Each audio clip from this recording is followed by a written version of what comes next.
طرحت كام مشروع في دبي، ده برضه يخليني يفضل انا واقف في الحته دي شويه، عشان هي دي نقطه انا لو اطمنت منها كمستثمر انا هحط فلوسي بقلب جامد، لان انت عرضك مش هينفع يترفض. يعني انت عرضك لو اتعرض على اي مستثمر وما خدش وحدات، لان انا النهارده بدفع 20% بس 1% كل شهر بالظبط. يعني انا هدفع 12% كمان، يعني انا كل اللي هدفعه 32% اصلا، which is المقدم بتاع اي مطور تاني. صح. وهعمل فليب وهاخد 120% من فلوسي اللي دفعتها في سنه اللي انا دافعها اصلا اقساط. بالظبط. يعني انا مش دافع اصلا المبلغ واستنيت سنه، انا ما جمدتش ال 100% بتاعتي اللي او الايكوتي اللي انا حطيتها اللي هو المبلغ اللي 32% اول السنه واستنيت سنه. ده انا اصلا اخر السنه لسه بحط ال 1% الباقي في الواحد صاحبي. فانا النهارده الاوفر زي ده يتعرض على اي مستثمر يقينا ما ينفعش ياخد فيه شقه ولا 2 ولا 3، لازم ياخد عدد. لكن عشان يعمل ده هو محتاج يبقى مطمئن. فانا عمال بقى يعني عايز ادور على شوف، هو ده النقطه اللي انت ذكرتها دي تحديدا اللي خلتنا الحمد لله خلال احنا اول مشروع طرحناه بالظبط يناير 25. النهارده احنا طارحين اكتر من 13 مشروع، يعني المشروع ال 14 ان شاء الله خلال ايام يمكن على ما الفيديو يتعمل مونتاج نكون طرحناه. طيب ليه احنا بنعمل ده او ليه الطروحات الكتيره دي؟ ايوه، بسبب كل المميزات اللي احنا اتكلمنا فيها من شويه. دي خلت النقطه اللي انت قلت عليها من شويه، لما بيجي لنا مستثمر لما بيجي يقعد على التيبل هو بيشوف ان دي فرصه قويه ما تتفوتش، فبدل ما بياخد واحده بياخد 2 و3 و4، في ناس بتاخد اكتر من كده، لانه في الاخر انت دافع ايه؟ 20%، 1% كل شهر.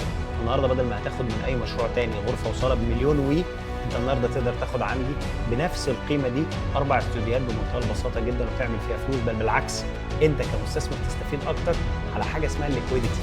ان انت النهارده لو عندك غرفه وصاله سعرها رخيص عند البيع تبيعها اسرع.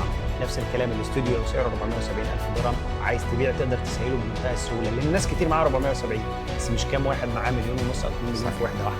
طيب احمد، انا عشان الفيديو بصراحه يعني اللقاء شيق والكلام مثير، لان هو ما كانش ينفع اختصره، بس عشان ما نطولش اكتر من كده في الفيديو انا متشكر لك جدا. هستاذنك، هل ممكن نبص على شقه العرض؟ طبعا. هي دي اللي بيتسلم عليها المشروع صح؟ تمام. قبل ما نشوفها بس انا عايز اشرح لك كمان انه في حاجه جميله. احنا برضو على الرغم ان انا عندي بنايات قصيره 4 طوابق 5 طوابق عندي ميزه مش موجوده مع حد، انا بعمل الخدمات على طابقين منهم. يعني الطابق الجراوند فلور بيبقى فيه خدمات والروف توبس على السطح فيه خدمات. دي الخدمات اللي عندنا. دي الخدمات اللي عندنا. انا عندي مسبح، عندي مسبح عليها للاطفال ومسبح للكبار.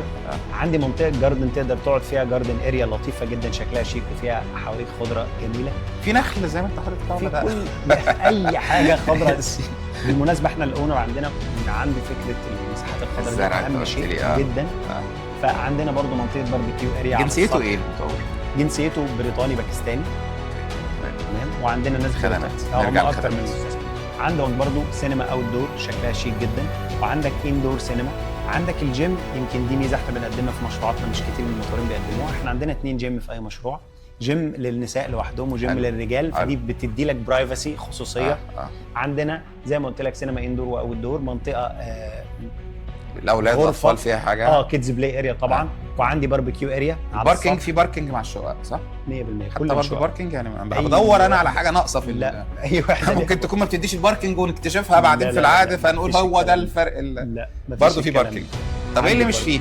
وعندي غرفه مخصصه تقدر تعمل فيها عيد ميلاد، احتفال، قعده مع الاولاد، اجتماع تقدر تعملها. دي غرفه ما لهاش علاقه بالوحده بتاعتك، يعني حتى لو ليك استوديو عندك غرفه تقدر تعمل فيها عيد ميلاد اولادك او حاجه. بفلوس؟ ببلاش، بتحجزها وبتقدر تستفيد. طب ايه اللي مش موجود؟ انا عايز الاقي حاجه اللي مش موجود. مفيش الكلام ده في الجرنه اللي انت بتعمله لي ده. تعالى شوف شقه العرض وبص بنفسك على الكواليتي بتاعت التشطيب. طب يلا.